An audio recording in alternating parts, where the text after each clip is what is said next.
An asteroid called Agatha 616 is heading straight for Earth, so all nations come together to shoot a bunch of rockets at it.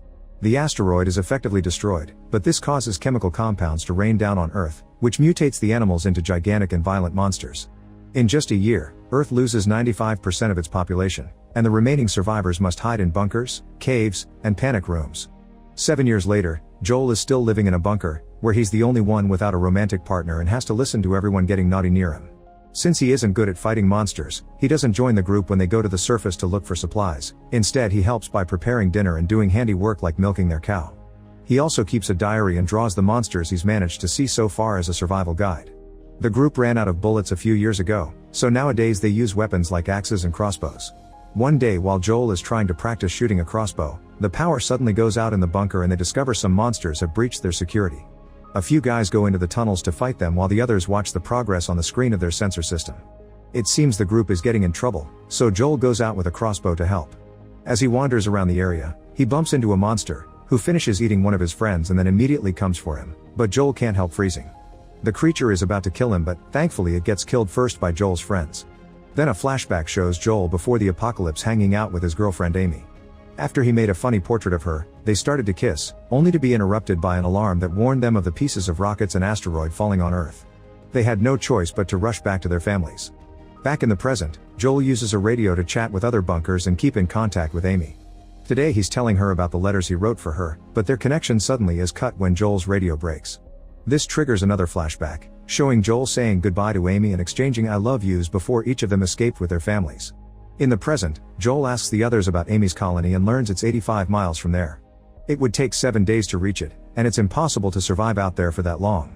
Ignoring his friend's warnings, Joel decides to stop hiding and go looking for Amy. As he explores the outside, Joel finds lots of pieces from the old city spread in the area with plants and monsters covering every inch.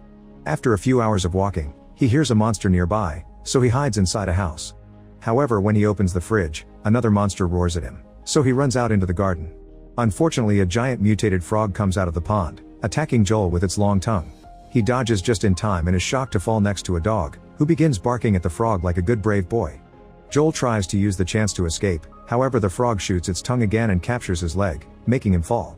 Then it starts dragging Joel into its mouth, but thankfully the dog bites the tongue and frees Joel. Afterward, Joel starts running away and follows the dog into a bus where the dog closes the door with a rope, showing he was trained. As the frog leaves the area looking for them, Joel looks around and realizes the dog used to hide here with his owner, who probably passed away. The dog's name is Boy and he keeps his owner's clothes close because he misses them. Joel spends the night on the bus, and in the morning, Boy decides to leave with him. He even brings some of his owner's clothing, and Joel puts it in his bag for safety. As they travel through destroyed cities and overgrown forests, Boy and Joel enjoy each other's company and sometimes even play, although Boy doesn't know how to catch. However, he does know how to stop Joel from eating poisonous berries. After wandering around for a while, Joel accidentally falls into a hole in the ground, and the bones under his feet indicate this is a monster nest. He can hear the creatures in the tunnels and dodges an attack just in time, but he isn't sure he will be able to fight. Thankfully at that moment, a rope falls into the hole, courtesy of Clyde and Minnow. They pull him out of the hole at the same time all the worms come out, and when a monster jumps out of the hole, they kill it with a katana. Then they throw a grenade in a hole to finish the rest of them. Afterward, the four of them start traveling together. Minnow teaches Joel how to shoot the crossbow and she and Clyde give him lessons on survival. They also share their heading to the mountains where it's too cold for monsters to live. Suddenly their trip is interrupted when they're approached by a giant snail monster, so Clyde takes Joel's shirt and hides it in its shell. This snail is very peaceful and while it continues on its journey, it'll carry Joel's scent, hopefully making the monsters follow it instead of them. Clyde and Minnow tell Joel he can know if a monster is nice or not through its eyes. When they stop for the night, Clyde shares a few details about the monsters so Joel can add them to his journal. For the next few days, the group keeps traveling together and Joel finally gets good with the crossbow. He also keeps learning lots of things about the monsters and survival, adding it all to his journal. Eventually they reach the point where they must split to go to their different destinations, and Clyde says goodbye by gifting Joel a grenade. Joel and Boy continue traveling together and later they reach a swamp that Boy refuses to cross. As Boy runs to hide under a duck-shaped playground piece, Joel hears a noise and suddenly a huge centipede monster rises from the ground. Joel gets his crossbow ready, only for the centipede to push him off. Then the monster starts surrounding the duck with Boy still inside, which makes Joel remember the day of the tragedy. The family car crashed and his parents were stuck, so they told Joel to run away. Joel got out of the car and had to watch a monster kill his parents before some survivors dragged him into the back of a truck to escape. At that moment the monster moves the duck and finds Boy, but Joel refuses to keep losing loved ones and finally shoots the crossbow, killing the centipede with an arrow to the head. Sometime later, it starts to rain, so Joel and Boy seek shelter in an abandoned building. There they find a robot called Mavis, who only has 51 minutes of power left and uses her GPS to show Joel he's only 10 miles away from Amy's colony. Robots were a very recent thing before the monster attack happened, so Joel never got to talk to one until now. Mavis uses her radio to help Joel get in touch with Amy, who is doing well. She explains some survivors have shown up and will rescue the entire colony, but before she can say more, the communication ends because Mavis' battery is about to die. With her last minutes of energy, Mavis accesses her social media database and shows Joel some pictures and videos of his family. Crying, Joel hugs Mavis and together they watch the glowing jellyfish flying by. When Mavis finally shuts down, a grateful Joel gives her a proper burial. The next day, Joel and Boy keep going and almost fall into a huge pit. Boy runs away as Joel sees a queen sand gobbler appearing underground. He throws a toy to distract it and starts running with Boy, only for the queen to chase after them. After lots of running through the woods, Joel trips on a stick and falls down a hill near a river, causing the clothing of Boy's owner to fall in the water. Joel rushes to hide with Boy behind a hollow trunk and the queen comes incredibly close, but they wait in silence until it goes away. At that moment Boy sees the clothing in the water and jumps in to retrieve it, which gets the attention of the monster. As it rushes toward them, Joel runs to his bag and grabs the grenade, throwing it into the queen's mouth before jumping into the water too.